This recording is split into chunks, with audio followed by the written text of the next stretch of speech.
There just seems to be, a lot of fear and a stigma that seems to be wrapped around being homeless. The truth of it is that it just could be the person standing right next to you in line, to get a sandwich. Volunteering for the annual Greater Los Angeles Homeless Count means more than just gathering numbers for Torrance resident Jen Jurdy.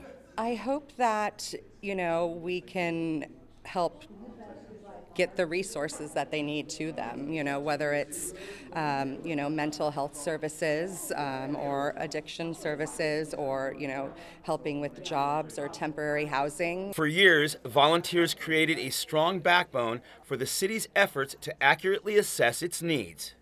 They're the people who go out there, drive the vehicles. They are the people who navigate the streets, and they are the people who actually count the individuals or the number of vehicles that are associated with people experiencing homelessness. It guides us in making better policy decisions as well as allocate resources based on where we are seeing numbers related to street homelessness and vehicular homelessness. Social Services Commissioner Deborah Bickford helped create and advise the program that now exists in our city to best serve those who are experiencing homelessness. I am a nurse that works here in the community, and it's very important for us to meet everybody and understand what they're going through and work together to help solve our issues. On July 5, 2022, the city launched its one-year pilot program called 3290 Temporary Housing Village at Civic Center Drive, offering homes to those who need them most. Since opening its doors, 4 clients found permanent housing, 5 more are preparing to sign their leases, and more are following in their footsteps. Days before the homeless count took place, the village experienced its latest success story. One of the 40 clients that was in there initially was permanently housed to a West Haven project where the person is going to be offered wraparound services in order to ensure that person doesn't fall into homelessness again. So once that person transitioned to permanent housing, it created that vacancy in one of our units. It didn't take long for the vacancy to get filled. Our dedicated outreach worker had been visiting this client, and he had declined services a couple of times. But in homeless services, it takes a few times to connect with the person and establish that relationship.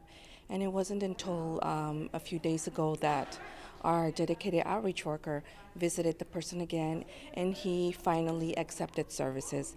It was at that time that she gathered his belongings and took him to our temporary tiny homes, temporary housing village here at 3290, and he was onboarded into our temporary housing program. City leaders say everyone in the community has the opportunity to become a part of the solution.